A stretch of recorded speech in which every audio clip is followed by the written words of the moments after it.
Good morning students.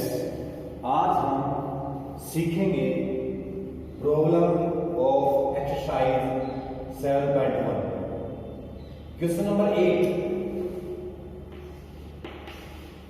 Question number 8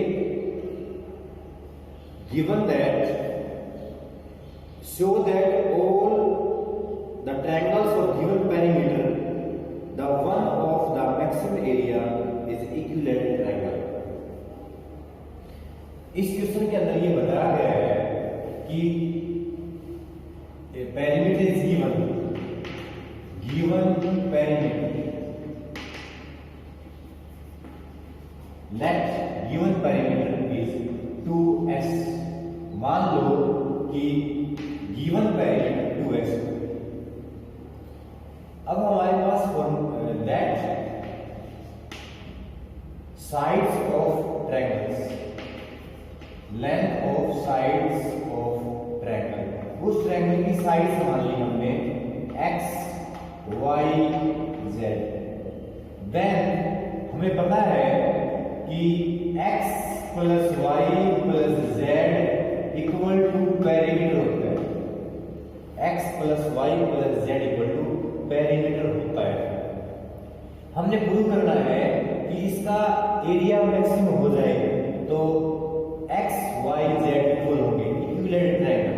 हमने prove करना है कि ये इक्विलेटरल ट्रायंगल होगी। इक्विलेटरल ट्रायंगल का मतलब है कि इसके x equal to y equal to z, इसकी तीनों साइड इक्वल होगी। हमने तीनों साइड की लेंथ x y z मान ली। एक साइड की लेंथ x है और दूसरी y है, तीसरी साइड की लेंथ z है। एक ट्रायंगल की x y z लेंथ। अब हमें पता है भाई हीरोज फॉर्मूला कहता है कि area of triangle is root of s is semi perimeter. जो पेरीमीटर है 2s उसका half of the perimeter is s minus first length of side s minus दूसरी साइड s माइनस तीसरी साइड। हम क्या कर लेते हैं, इसको हटा लेते हैं तो आपके पास क्या हो जाएगा, area square equal to s minus x s minus y s minus z s minus z it is z। Then s minus x s minus y s minus z, इसकी वैल्यू निकाल लेते हैं z की value. हमें पता है कि x plus y plus z 2s होता है, तो z की वैल्यू क्या होगी, z की वैल्यू होगी ये s एज इट इज, इस z की वैल्यू होगी, इस z की वैल्यू होगी 2s minus x minus y। This is the value of z। ये z की वैल्यू यहां पर हमने पुट करी। ये z की वैल्यू यहां पर हमने क्यों पुट की, क्योंकि अपने पास ये फंक्शन ऑफ टू वेरिएबल बढ़ जाएगा x और y का फंक्शन बढ़ाने के लिए, क्योंकि s तो कांस्टेंट है, s तो गिवन पेरीमीटर है। s का हमें पता है कि s कितना भी हो सकता है, 20 हो सकता है, 30 हो सकता है, कुछ भी हो सकता है, उसका हमें पता है। इसलिए हमें जरूरत है x y फंक्शन बढ़ाने की, फंक्शन ऑफ टू वेरिएबल बढ़ाने की। इसलिए हमने z को रिप्लेस कर दिया z की वैल्यू के द्वारा 2s minus this s minus x s minus y and इसको सोल्व करेंगे तो s माइनस 2s 1 माइनस का s बचेगा और माइनस की वजह से प्लस x हो जाएगा, माइनस की वजह से प्लस y हो जाएगा, लेकिन माइनस की वजह से 2x में से एक s घटेगा तो नेगेटिव s बचेगा। तो आपके पास ये जो बढ़ गया इसको मान लेते हैं function of two variable. It is function of two variable. ये आपके पास फंक्शन ऑफ टू वेरिएबल बढ़ गया। अब इस फंक्शन ऑफ टू वेरिएबल पर मैक्सिमा मिनिमा के लिए काम करेंगे। जो फंक्शन ऑफ टू वेरिएबल है वो एरिया के इक्विवेलेंट है। एरिया मैक्सिमम मिनिमम तभी होगा जब ये फंक्शन ऑफ मैक्सिमम मिनिमम होगा। और एरिया हमने प्रूव करना है कि एरिया मैक्सिमम होना चाहिए, तभी ये इक्विलेटरल ट्रायंगल बनेगी। इसलिए हम इस फंक्शन को मैक्सिमम मिनिमा के लिए यूज करेंगे। तो इस फंक्शन के लिए मैक्सिमा मिनिमा किस तरह हम बना सकते हैं?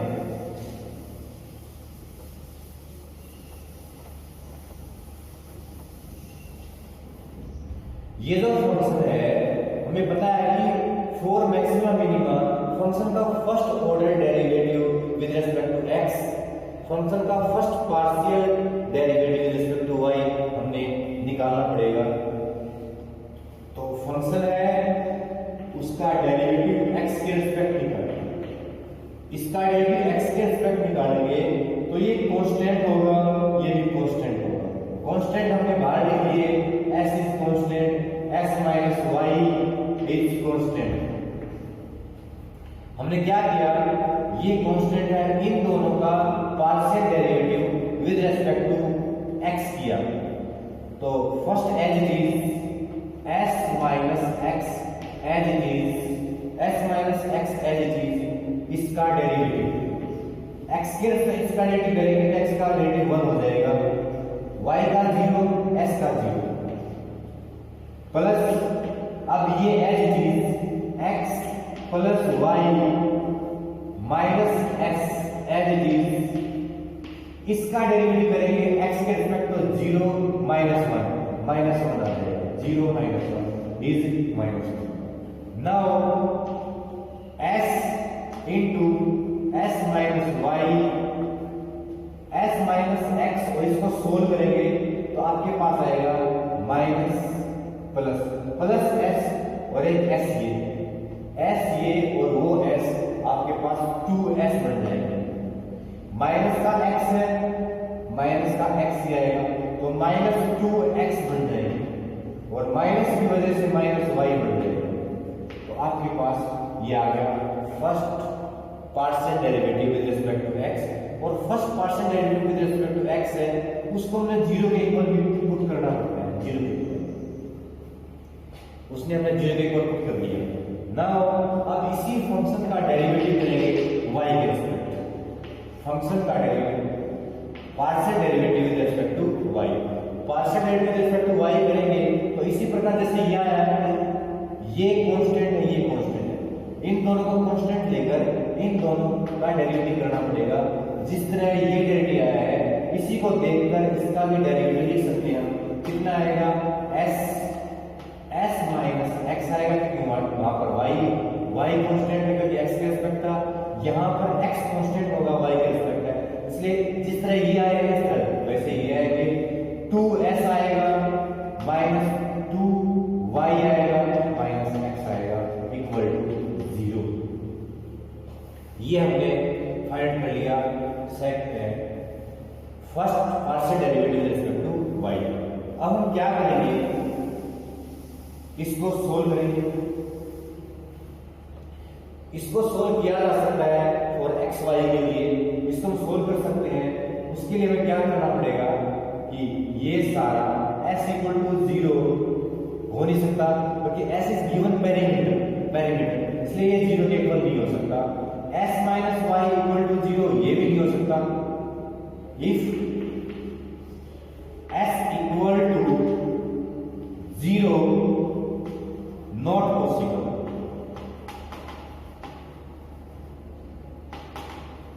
ये पॉसिबल नहीं हो सकता। s minus y equal to 0 का मतलब है जो सेमी पेरीमीटर है वो एक साइड के इक्वल हो जाए, ये भी पॉसिबल नहीं हो सकता। इसलिए हमें ये 0 के इक्वल लेना पड़ेगा, इसलिए हमें 2s minus 2x minus y equal to 0। इसलिए हमें इस फर्स्ट इक्वेशन से, ये जो फर्स्ट इक्वेशन है इसमें से 2s माइनस लिख देंगे यहां पर by first equation, by first we get 2s minus 2x minus y equal to 0, minus 2x minus 2y equal to 0। 2s हमें पहले ही पता है कि 2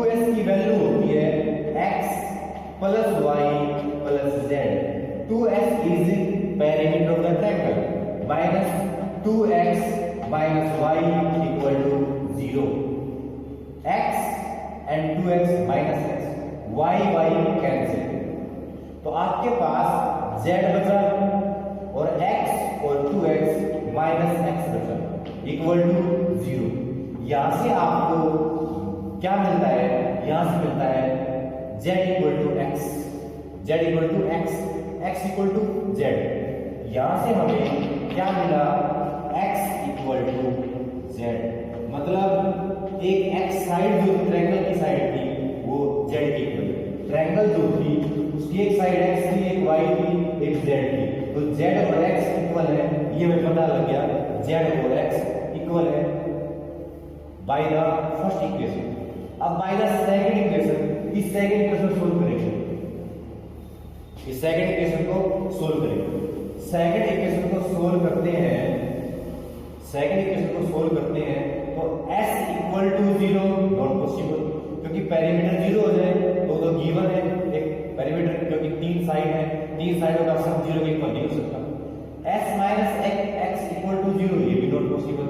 ये लेना पड़ेगा हमें by the second equation, by the second equation 2s minus 2y minus x equal to 0।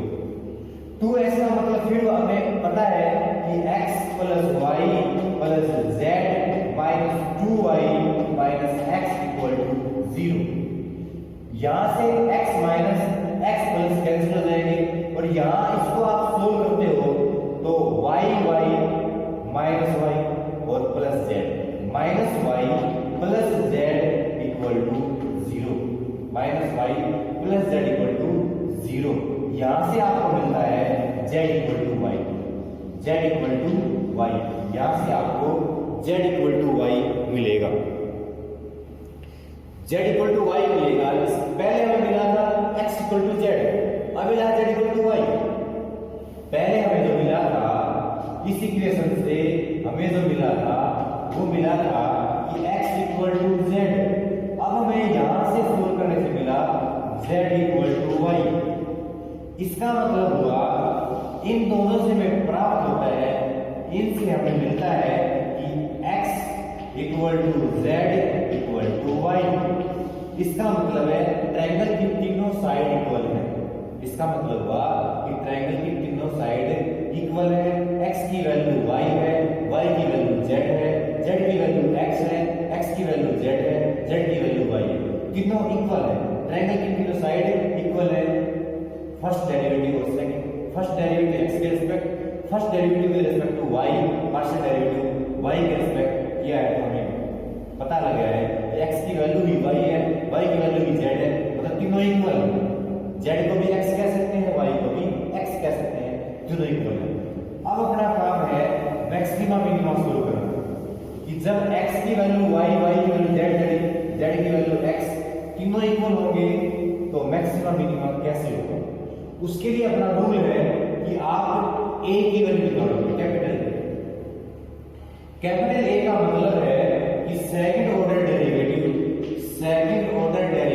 x के respect, second order derivative x के रिस्पेक्ट, इसका डेरिवेटिव करेंगे x के रिस्पेक्ट, इसका डेरिवेटिव x के रिस्पेक्ट, तो ये कांस्टेंट इसका डेरिवेटिव करना है s माइनस y, ये कांस्टेंट है, उसका डेरिवेटिव x के रिस्पेक्ट करोगे 0 माइनस 2 0 तो माइनस 2 ये डेरिवेटिव आया फर्स्ट ऑर्डर डेरिवेटिव। इसको आप सोल्व कर सकते हो, a की निकाल सकते हैं कि a की वैल्यू आएगी s इज पॉजिटिव, ये भी पॉजिटिव है तो ये सारा नेगेटिव है, a इज नेगेटिव, क्योंकि s अपना जो है वो पेरीमीटर है, पेरीमीटर नेगेटिव हो नहीं सकता, पेरीमीटर पॉजिटिव है, और ये पेरीमीटर पॉजिटिव है, इसमें से y मतलब साइड छोटी होगी पेरीमीटर बड़ा होगा, तो ये हाफ पेरीमीटर है, ये भी हाफ पेरीमीटर है, तो ये तो पेरीमीटर का मतलब पॉजिटिव है। या आप और भी सोल्व करना चाहें तो इसकी वैल्यू डाल सकते हैं, s का मतलब है x plus y plus z divide by 2, इस s का मतलब है x plus y plus z divide by 2 minus y और माइनस 2, इसको आप सोल्व कर सकते हैं। ये x है, लेकिन y को हमें पता है कि y की वैल्यू तो कितनी है, x ही है, तीनों इक्वल है। z की वैल्यू भी x डिवाइड बाई 2, तीनों वैल्यू इक्वल है। x की value x, y is x, z is x divided by 2, because all three sides are equal, so we can say x equal to y, y equal to z, z equal to x, तीनों equal है। Minus y का मतलब x, minus 2, so this value of a की जो value होगी वो क्या होगी, a की वैल्यू होगी, इसको सोल्व कर देंगे, x 3x by 2, 3x by 2 minus x minus 2, multiply करेंगे तो 3x by 2, 3x by 2 यहाँ पर, तो ये x by 2 बढ़ जाएगा, क्योंकि इसका एलसीएम ले सकते हैं, एलसीएम, इसका एलसीएम लेंगे तो 3x by 2 minus x by 2 आएगा, माइनस 2 मल्टीप्लाई है, इसको कैंसिल कर सकते हैं, इसको इसके साथ, तो ये आ गया negative 3x square by 2, 3x square by 2। इसी प्रकार हमने कैपिटल B की वैल्यू बतानी है, कैपिटल B की वैल्यू, हमने A की वैल्यू पता लग गया, अब कैपिटल B की वैल्यू पता लगेगा, क्या पता लगेगा, second order derivative function of two variable का x के रिस्पेक्ट और y के रिस्पेक्ट। इसका मतलब है पहले जो x के रिस्पेक्ट हो चुका है, ये इसका डेरिवेटिव y के रिस्पेक्ट करना है, इसका डेरिवेटिव y के रिस्पेक्ट करेंगे तो ये तो कांस्टेंट है, ये कांस्टेंट है, इसमें भी y है, इसमें भी y है, दोनों में y है, तो फर्स्ट एज इट इज इसका डेरिवेटिव करेंगे तो 0, इसका डेरिवेटिव करेंगे तो 0, इसका डेरिवेटिव करेंगे तो -1, क्यों, क्योंकि हम y के रिस्पेक्ट डेरिवेटिव करें, y के रिस्पेक्ट। अब ये as it is 2s minus 2x minus y derivative of this, इसका डेरिवेटिव करेंगे तो -1, s का 0, y का -1, y के रिस्पेक्ट डेरिवेटिव किया, y के रिस्पेक्ट डेरिवेटिव किया। अब s एज इट इज, इसके अंदर मल्टीप्लाई करेंगे -s आएगा, उस माइनस के अंदर मल्टीप्लाई करेंगे तो -2s आएगा, तो -3s आ जाएगा, -3s, minus minus plus y और minus minus plus y, plus 2y आएगा, यहां पर माइनस माइनस प्लस 2x आएगा, 2x है और माइनस माइनस की मल्टीप्लाई के साथ प्लस 2x है। इसको भी ऐसे ही सोल्व कर सकते हैं जैसे कि हमने क्या सोल्व किया है, जैसे कि हमने a को सोल्व किया था, वैसे ही हम इसको भी सोल्व कर सकते हैं। इसको कैसे सोल्व कर सकते हैं, b की value b equal to s का मतलब है x plus y plus z by 2, x y के इक्वल y z के इक्वल, इसका मतलब 3 लिख सकते हैं, 3x बाई 2, ये s की वैल्यू है, माइनस 3s माइनस 3s की वैल्यू क्या होगी, x plus y plus z by 2, इसका मतलब है कि यहां पर आपको 3x बाई 2 मिलेगा,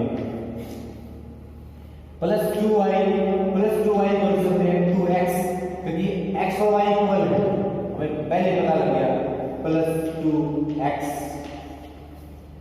इसको सोल्व करते हैं तो आपके पास आएगा 3x बाई 2 मल्टीप्लाई ये 9x और ये दोनों जुड़ेंगे 4x, इसके डिवाइड 1 करेंगे, एलसीएम लेकर इसकी दोनों मल्टीप्लाई करेंगे तो 8x और 9x, इनका एलसीएम लेकर इसको सोल्व करेंगे तो आपके पास 2 आएगा और 9 माइनस के माइनस x रह जाएगा, 9 माइनस के हैं, इसकी मल्टीप्लाई करेंगे तो -3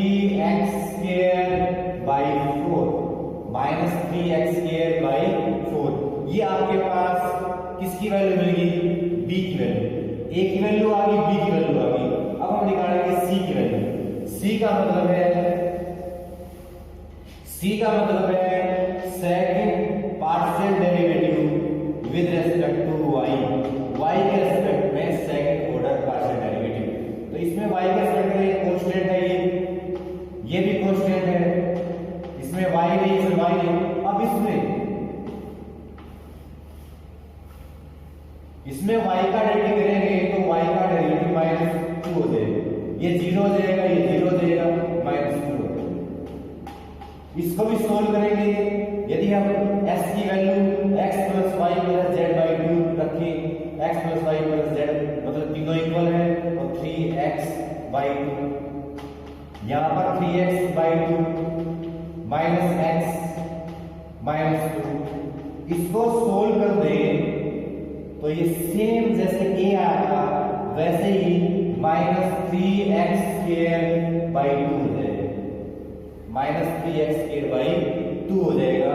ये c की वैल्यू आई है, a की वैल्यू आई है, b की वैल्यू आई है। अब आपके पास जो फॉर्मूला है, जो मेन फॉर्मूला होता है ac - c², उसको फाइंड करने की जरूरत है। ac - b² सोल्व करेंगे। ac - b² यदि पॉजिटिव आता है तो a को चेक करेंगे, a क्या है। तो इसके लिए आपके पास b का पता लग गया, a का पता लग गया। अब क्या करें, ac - b², a का मतलब ये, c का मतलब यही है, ac - b का स्क्वायर, b आपके पास ये था 3x²/4, b का मतलब है -3x²/4।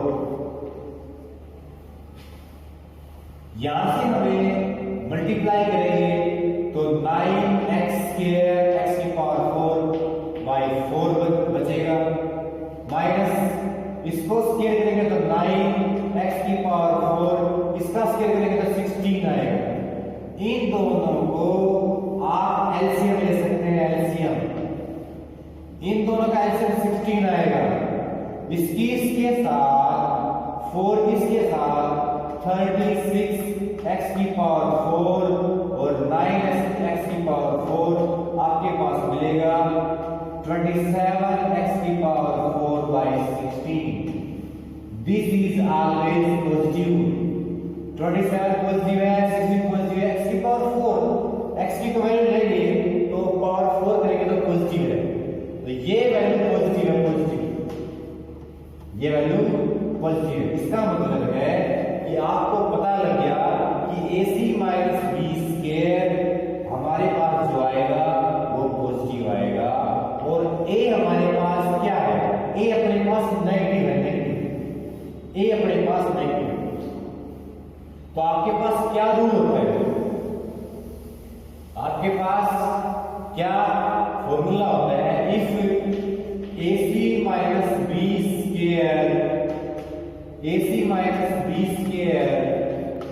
is positive and a is negative, इसका मतलब है जिस फंक्शन का हमने डेरिवेटिव किए हैं, this function is maximum, this function is maximum. कब मैक्सिमम, जब हमने x को y, y को z, जब तीनों साइड इक्वल होगी। इसका मतलब है fxy का क्या मतलब था, area of triangle, area of triangle is maximum, area of triangle is maximum if x, y, z are equal, मतलब if triangle is equilateral triangle, triangle is equilateral triangle, equilateral triangle. यदि triangle समबाहु हो जाएगी, equilateral हो जाएगी, तो तब तभी एरिया मैक्सिमम हो सकता है। ये क्वेश्चन हमें ये बता रहा है। नेक्स्ट क्वेश्चन के बारे में,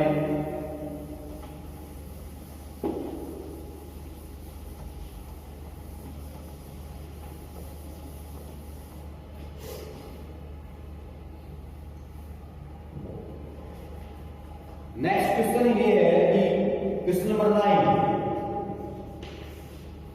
क्वेश्चन नंबर 9 इसमें लिख रखा है कि find the volume of largest rectangular paraboloid that can be inserted in the east side,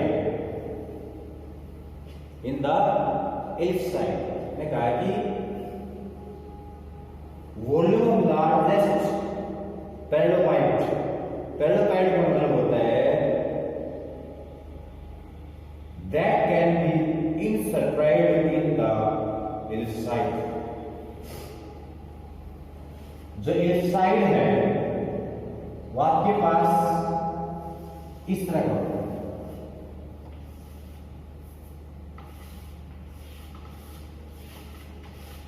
जैसे अंदर हमने क्या है कि इसके अंदर एक पैराबोलॉइड बनाया हुआ है, इसके अंदर एक या इसके बाहर बनाया हुआ है पैराबोलॉइड, तो उसकी जो साइड होगी वो इसके बाहर जो इसको टच कर रही है, जो इसको टच करेगा मतलब है कि ये यहां पर है, ये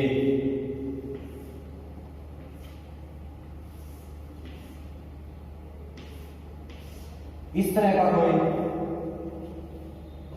बना हुआ है कि in the rectangle paraboloid that can be inserted in the left side, अच्छा लेफ्ट साइड के अंदर बना हुआ है, लेफ्ट साइड के अंदर, इन द लेफ्ट साइड।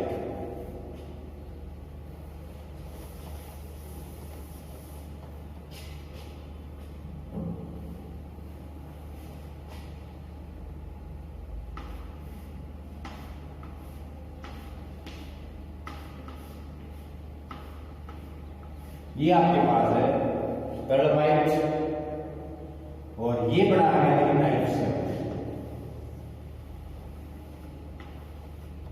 ये लेफ्ट साइड के अंदर बना है in the left side that can be inserted in the left side. तो यहां पर आपके पास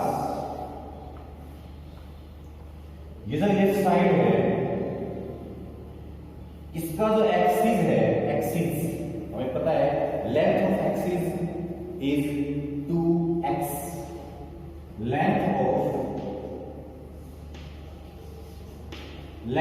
major axis, minor axis, और इसके अंदर तो 3 एक्सिस होंगे x y z, तो हम इसका जो सेंटर है वो ओरिजिन मान लें, इसके लेंथ ऑफ एक्सिस होंगे, लेंथ ऑफ एक्सिस होंगे 2x, लेंथ ऑफ एक्सिस होंगे 2y, लेंथ ऑफ एक्सिस होंगे 2z, ये होंगे, क्योंकि 2 हमें पढ़ा है इलिप्स के बारे में, जो इलिप्स होता है, इलिप्स के अंदर length of axis, major axis, minor axis होते हैं, वो ये जो लाइन होती है यहां पर ए है, तो ये पूरी लाइन 2a होती है, 2a। तो length of axis of left sides are 2x, 2y, 2z। ये इलिप्स 2 डायमेंशन होता है, इलिप्स साइड 3 डायमेंशन होता है, तो 3 डायमेंशन की वजह से यहाँ पर इसके 3 एक्सिस होंगे, वहां उसके पास 2 एक्सिस होते हैं, एक 2a 2b, length of major axis, length of minor axis, यहाँ पर 3 एक्सिस होंगे 2x, 2y, 2z। अब ये जो एक्सिस है इसके इक्वल ही होंगे, क्योंकि इसको सब्ट्रैक्ट कर रहा है, इसको टच कर रहा है, इसलिए length of paraboloid, breadth of paraboloid और height of paraboloid, breadth of paraboloid,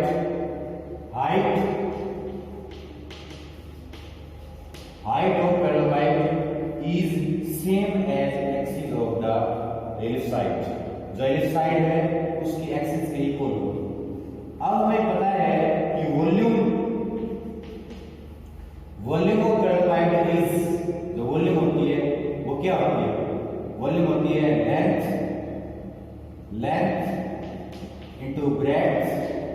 into height 8xyz 8xyz।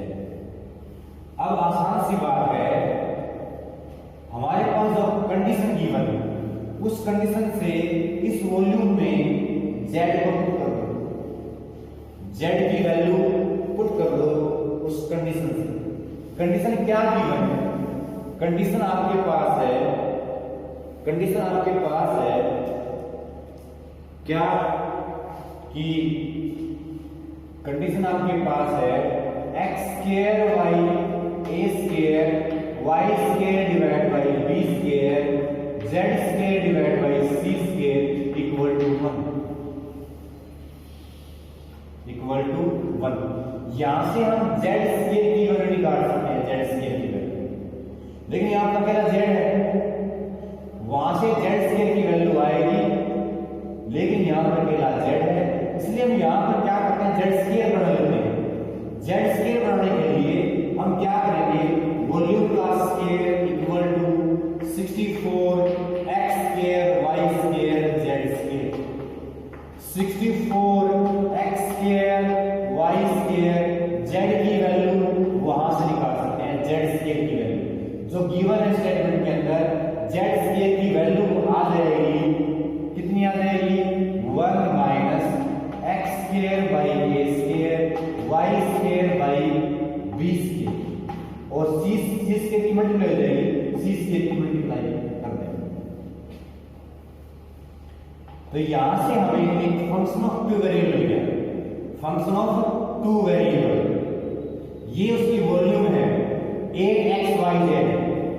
इस वॉल्यूम से हमने एक फंक्शन बना लिया, function of two variable equal to 64 x square y square, 64 इसके अंदर multiply x square y square, इसके अंदर मल्टीप्लाई x की power 4 y square by a square, इसके अंदर मल्टीप्लाई x स्क्वायर y की पावर 4 बाई b स्क्वायर। ये आपके पास एक फंक्शन ऑफ टू वेरिएबल। इस फंक्शन ऑफ टू वेरिएबल का आपने डेरिवेटिव करना है x के रिस्पेक्ट, इस फंक्शन ऑफ टू वेरिएबल का आपने डेरिवेटिव करना है with respect to y, partial derivative. वहां से आपको क्या मिलेगा, वहां से आपको x y z की वैल्यू मिल सकती है, वहां से आपको x y z की वैल्यू मिल सकती है। कैसे मिल सकती है, ये आपके पास फंक्शन ऑफ टू वेरिएबल है, f(x,y) equal to 64 x square y square minus x की power 4 y square by a square minus y की power 4 x square by b square. ये फंक्शन ऑफ टू वेरिएबल, ये function of two variable है। आपने इसका derivative करना है with respect to x, partial derivative with respect to x के respect derivative करेंगे तो 64 कांस्टेंट है, इसका डेरिवेटिव x के रिस्पेक्ट 2x y स्क्वायर, इसका डेरिवेटिव x के respect 4x cube y square, इसका डेरिवेटिव x के रिस्पेक्ट 2x y की power 4 by b square equal to 0। इसी प्रकार फंक्शन ऑफ टू वेरिएबल, इसी प्रकार फंक्शन ऑफ टू वेरिएबल जो है उसका डेरिवेटिव करना है y के रिस्पेक्ट, y के रिस्पेक्ट इसका डेरिवेटिव करोगे तो 64 y के रिस्पेक्ट डेरिवेटिव 2yx, y के रिस्पेक्ट डेरिवेटिव 2x की power 4y by a square, y के respect derivative 4y cube x square by b square equal to 0। ये दोनों डेरिवेटिव जो इक्वल रखते हैं, आप इसको मान सकते हैं फर्स्ट, इसको मान सकते हैं सेकंड, इन दोनों को आपने सोल्व करना है। तो पहले हम फर्स्ट को सोल्व करेंगे तो इसमें से क्या कॉमन लिया जा सकता है, इसमें से 2 कॉमन आ सकता है,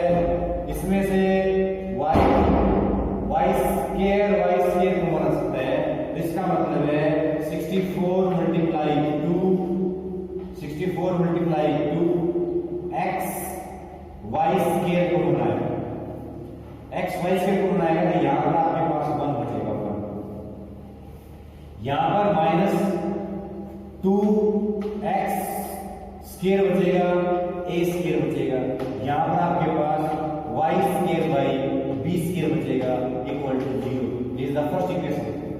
इसको भी आप ऐसे ही कॉमन ले सकते हैं इसमें से भी, तो आपके पास क्या बचेगा 64 बाय 2 कॉमन आएगा, तो यहां से आपको y हमने डेरिवेटिव किया है इसका, y के रिस्पेक्ट में x स्क्वायर है तो x स्क्वायर बाहर आएगा और y बाहर आएगा, तो 1 बचेगा, यहां क्या बचेगा 2 बाहर गया तो x square by a square बचेगा minus 2y square by b square बचेगा equal to 0। This is the second equation. अब हम इन दोनों इक्वेशन को सोल्व कर सकते हैं। इन दोनों इक्वेशन को सोल्व करने का मतलब है कि सबसे पहले इसको यहां से 0 में ले जाओ, ये सारा यहां से 0 में चला जाएगा, ये भी सारा यहां से 0 में चला जाएगा। अब आपके पास ये दोनों इक्वेशन है, इन दोनों इक्वेशन को आप सोल्व कर सकते हैं। सोल्व करना आसान है, किस तरह सोल्व कर सकते हैं, किस तरह सोल्व कर सकते हैं,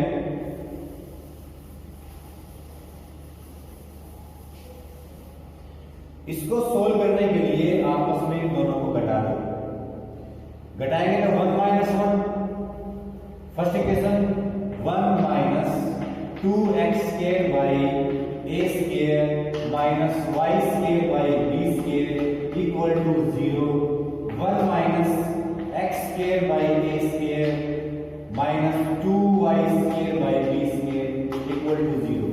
अब हम इनको दोनों को सोल्व करेंगे। Equation number 1, equation number 2 solve करने पर हमें पता लगेगा कि नेगेटिव पॉजिटिव पॉजिटिव इधर cancel, 2x square minus x square plus, इसका मतलब minus x square by a square आएगा। इसको सोल्व करेंगे तो plus y square by b square आएगा इक्वल टू 0। इसको सोल्व करना है, इसको वहां पर ले लेंगे तो यहां से आपको y की वैल्यू मिल सकती है y square by b square equal to x square by a square. y की वैल्यू क्या मिलेगी, इसको यहां पर बताइए तो y is equal to bx by a, bx by a, क्योंकि यहां पर मल्टीप्लाई होगा, b स्क्वायर आएगा, रूट होगा, तो y की वैल्यू bx बाई a आ गई। y की वैल्यू bx बाई a आप इसमें पुट कर दो, इसमें y की value bx by a put करेंगे तो 1 है आपके पास, माइनस आपके पास 2x square by a square minus y की वैल्यू की bx बाई, यहां पर पुट करेंगे b स्क्वायर आएगा, x स्क्वायर आएगा, डिवाइड बाई b स्क्वायर पहले ही था और a स्क्वायर और आ जाएगा इक्वल टू भी 0 है, 0। इसको सोल्व करोगे ये दोनों b कैंसिल हो जाएगी, b कैंसिल हो जाएगा, b कैंसिल होने के बाद 1 माइनस ये दोनों आपके पास क्या बनेंगे 2x स्क्वायर, यहां पर 1x स्क्वायर हो गया, a स्क्वायर यहां पर a स्क्वायर, इसका मतलब है x square by a square बचेगा negative equal to 0। Minus minus minus plus तो 3x square by a square आएगा, 3x square by a square. यहां से आपको x की वैल्यू मिल जाएगी, x की वैल्यू, यहां से x की वैल्यू कितनी मिलेगी, यहां से आपको x की वैल्यू मिलेगी x इक्वल टू 1 वहां पर जाएगा, नेगेटिव नेगेटिव पॉजिटिव हो जाएगा, 1 मल्टीप्लाई a स्क्वायर बाई 3, इसका मतलब है रूट, इसका मतलब है x की value a by root 3, x की वैल्यू a बाई रूट 3 यहां पर रख दें तो y की वैल्यू मिल जाएगी, x की वैल्यू a बाई रूट 3 यहां पर रख दें तो y की वैल्यू मिलेगी b बाई रूट 3। और अब ये दोनों वैल्यू x और y को दोनों इस कंडीशन में रख दें, x की वैल्यू y की वैल्यू दोनों को आप इसमें पुट कर दो तो z की वैल्यू मिल जाएगी z equal to c by root 3। अब इन तीनों से आप वॉल्यूम निकाल सकते हैं, वॉल्यूम क्या था अपना 8xyz वॉल्यूम थी। इस वॉल्यूम में x की वैल्यू पुट करनी है, y की वैल्यू पुट करनी है, z की वैल्यू पुट करनी है। जब इसमें ये वैल्यू पुट करोगे तो वॉल्यूम इक्वल टू 8abc √3 की मल्टीप्लाई 3√3, तो ये वॉल्यूम आ गई। अब आपने इसके बाद क्या करना है, सेकंड डेरिवेटिव इन वैल्यू का यूज करके ना सेकंड डेरिवेटिव x के रिस्पेक्ट को आपने जो a आएगा उसको नेगेटिव दिखाना है, b आएगा वो निकालना है, c आएगा वो निकालना है, दोनों की multiply ac minus b square जो आएगा 0 से ग्रेटर दिखाना है। ये इसके बाद आपने सोल्व करना है। आप इसके बाद सोल्व कर सकते हैं, फिर भी कोई प्रॉब्लम है तो हम सोल्व करेंगे। Thank you.